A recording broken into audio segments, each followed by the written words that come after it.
I really do enjoy sets, and I do enjoy getting in and playing in them. I had no idea how this was going to work. It's nerve-wracking because suddenly you see how much has been invested in the thing that you wrote, and you now realize you better not screw it up, along the way, and that's an important part of it.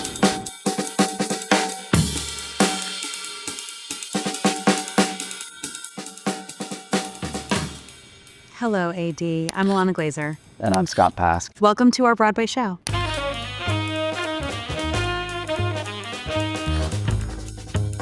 This show was adapted from the 2005 film by the same name that was written by George Clooney and Grant Heslov and directed by George Clooney and was nominated for 6 Academy Awards. And this play is directed by David Cromer. CBS News. See it now. All belong to you, Bill. You wouldn't know it. What is it you want? Credit? See It Now is Edward R. Murrow's news program. The story of Goodnight and Good Luck covers the bravery of Edward R. Murrow, Fred Brunley, and a team of journalists who covered junior Senator Joseph R. McCarthy and this sort of terrorizing that Joe McCarthy was doing to Americans to create some puritanical binary that Americans, you're either American or you're not, and it was nonsense. Until then, good night and good luck. Edward R. Murrow and his team fought for freedom of speech and true democratic thinking. And it's hard to say who won and who lost in the end. He wants me to lay a few people off. I'm sure he does. Let's do our first show about the downfall of television. There's a trick to going from a film to a Broadway show that I didn't understand until we started to write it. If I'm in a scene and in the next scene I'm in a different place, you just cut. And here you have to find a way to get actors from one set to another.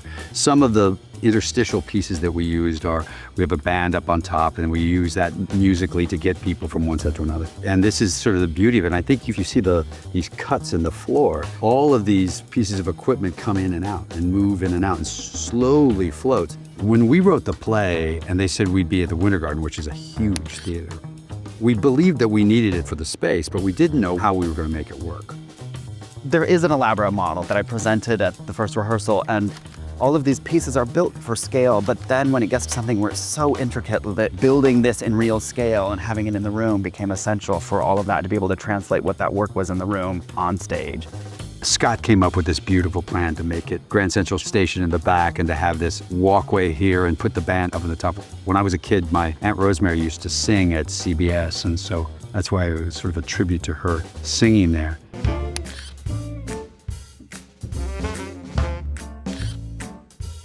We're in 1954, in this world, the CBS studios were here in Grand Central Terminal from 1929 to 1963. And it was here because they ran all the cabling underneath Lexington and up to an experimental transmitter at the top of the Chrysler Building so that they could beat NBC and be the largest broadcasting studio in New York City. Hallelujah. That is true. What Scott and his team did is capture the energy of this newsroom, which was this big open space. These people would sleep there.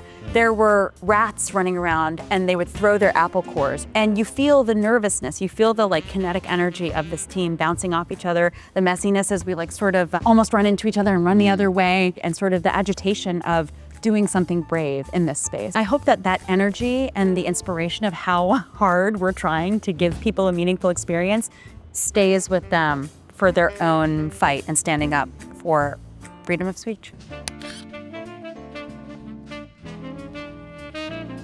I'm obsessed, Scott, with the set you designed. It's incredible. This is our writer's room. I hand wrote these things, which Hurricane Hazel down to the first nuke sub, and then it's all hand painted, aged. We kind of went through a bunch of research and have been meticulous about finding restored pieces. And what's great about this space is we're in it and we can see that we're kind of off stage, but it drifts onto the stage in a way that is so glacial, and that's my favorite thing about how this set moves. I mean, these are all old chairs, right? It all feels so old, and acting in this set, it just really helps hold us. A lot of them were reupholstered. They're all vintage. They're all found. This is based on a desk that we saw in our reference materials and in the research, and we had this built. This is old tile that we've then aged, but it is based on that 50s. We found a fabricator that still makes it. What we do with the painter is we come in and just sort of age it, because there are implied entrances which are here in the tape there's a door there and a door here. And when this whole room becomes an island on stage as it's kind of hovered on this diagonal,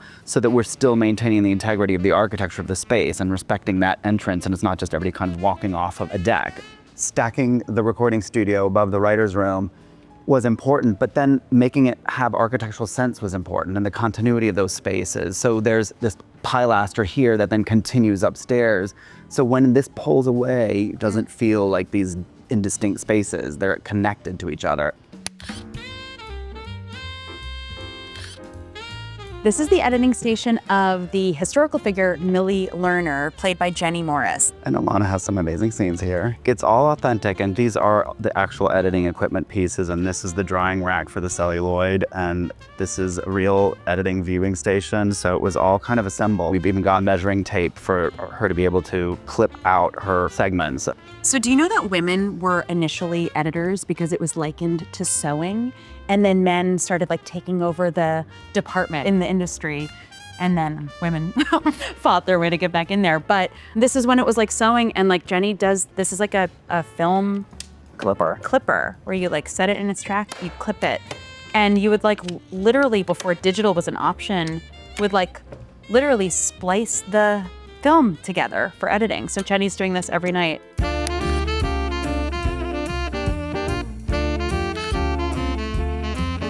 This is the writer's bullpen. Yep. And this is where the journalists sit there. And the writer's room is actually where they're kind of meeting and figuring out the content for each story. This is where the work happens. I would say some of the best acting happens with 4 men alone at their desks, talking to no one, typing nonsense, but looking so focused and being so methodical in their improv. I know these are great and authentic and period, but we're also making sure that we like preserving the light temperature and glare and all of that as well. And also they light the actors' faces while not getting the audience's eyes. Exactly. I could not imagine the richness of the detail that I was going to have the privilege of playing with on stage. These newspapers are terrifying. I mean, and also how similar they are to today. Certain things that I read, I'm like, is this from the 60s or from today? It's wild. And also I sit there and like, we've aged these down, and actually I love when dings happen on the face of the desks. The more that happens, just kind of having it look real. The bullpen desks are drifting back and forth all evening. On these tracks. And so sometimes my little heel will slip in a little track, and I'm like, oh, nothing. Nope, I'm just in an office, And whatever it is. We developed the system so that magnets, so all an actor has to do is just kind of, and then it will drift with the automation. If you go back in the control room back there, some of the things you see, there's a lot of really cool old trinkets because I grew up with them. And every once in a while you'll see just glass jars glued to the wall to look like tubes. And I like that, sneaky move. Because he's gone around and what he's done? He's like gone to some place and gone, yeah, get these, but they don't really work. Everything about it's fun. Okay, this is the control room. All this is handmade, and as George said, a lot of these things have just been pulled from instruments and things to look real from out there, but definitely dimensional. None of them work. Other stuff works, but this stuff doesn't work.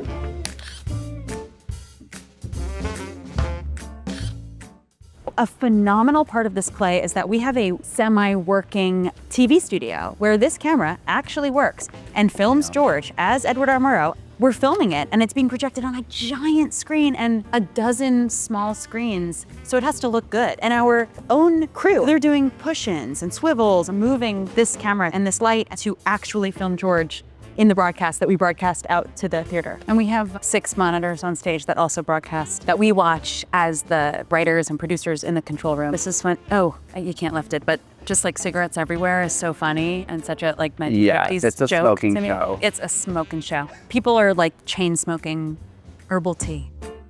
This set, to me, because I have to do so much work in it, is very special because we really tried to recreate the actual broadcast. And here's something they've done too, which is this is wood. It's not really the old-fashioned metal cameras, but inside here is a real digital camera. You can see the screen up there. We actually have to do real stuff with old-fashioned props along the way. That's really exciting, and all the actors get to participate, which is also really fun. That's kind of how they did it. This was the beginning of television. That's the difficulty of what Scott's done too, is, we get to see these monitors on the outside and you get to get a glimpse of what it really looks like if it were on television. But then you're here and you get to see how the sausage is made, and that's the exciting part about it.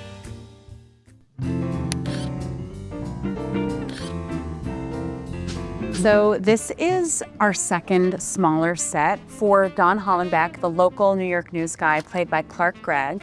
And it's another working camera. And behind the window, we have crew. And this broadcast is being shot right here. And there can be action going on in the bullpen, and we're seeing it in the proscenium. This was based on an authentic piece from the 50s. And then Stephen Davin, an artist who worked in my studio, hand-painted that. The way this whole piece is made is authentic to a 1950s piece of scenery, how it be fabricated. I'm obsessed with the floor. I love the floor too, and I also love that you can see through underneath. And then when you move around here, it's like the authenticity of we've got like a period fire extinguisher, these signs back there. Oh my God, that is so cool. I didn't notice that. I like that sign. This sign was like a newer edition. We got it in right before we froze. These are all pegboard, and we kind of kept the recording studio and the lower bit of the walls in this vocabulary. These we call the white rain lights behind us that are all kind of hover in and hover out. Those were based on research that we'd seen from the period and hand fabricated all of them. And you can see the bottom dishes, they actually look like they're a bit scorched, and that's intentional. And I just want to point out that window is so gorgeous and lit so beautifully to indicate Grand Central. The rosettes were Copy that. 3D printed. Do you have The shame rosettes- about this? What am I saying? I don't, I mean, a little. Okay, a little shame. I was just curious. And what, They were hand carved Yeah. by 5 people over the course of 3 months. I mean, it's 2025. It's whatever you got to do to get it done. On budget. So that's a big part of it. And also because they're repetitive, it's like 2 molds, 2 programs, and get them made, then bronzing it all. Having that detail makes a big deal. So this is basically our storage hub for all the scenic pieces. Funny thing is we can't manually open and close it. It's done by automation, but it does allow this kind of aperture to completely close down and secure the space, but then open up and allow all of the scenery for See It Now to come out and be manually set. It also allows the Bill Paley office, I call it the office barge, come out and drift back in. So we're looking at the back of this Bill Paley's set office, yeah. that George and Paul Gross sit in and have a super manly conversation. The docking station for Fred Friendly's office that comes out, and again, period linoleum tiles, the rate chair that was vintage that we reupholstered, and this drifts out and get this into position, goes out for the scene. They're all vintage pieces, and this was refinished a bit, but totally period 1950s desk. Growing up in the 90s, I was born in the 80s, but growing up in the 90s, to be around stuff from the 50s or 60s, things lasted longer and people accepted that and just lived with it. So I also feel like this is kind of the desks and chairs from my elementary school. When we're looking at history and looking at a period, and especially something like this, you're exactly right. Things would have been 10, 15 years earlier for sure, and if not more.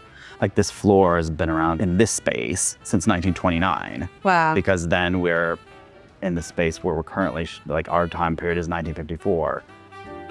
So this is our copy room set. So the place starts with Georgia Hears singing a beautiful song, then George Clooney giving a great speech. Then it starts with Jenny Morrison playing crayons, and then they throw to me and Carter Hudson playing Joe and Shirley Wershba in the copy room, having a private, intimate conversation about the paranoia and McCarthyism that's beginning to brew in the office.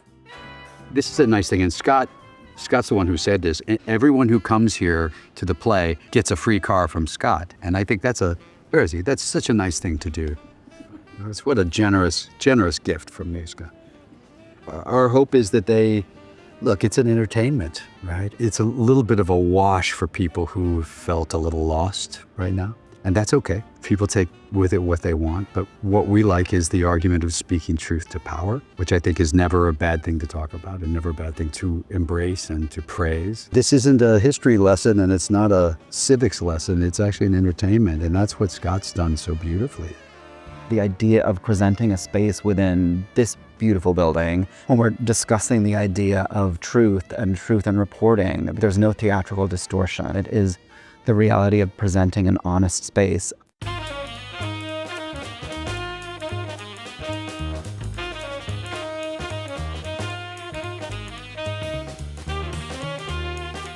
Thanks for stopping by, AD. But we really have to get ready for our Broadway show, so get out of here.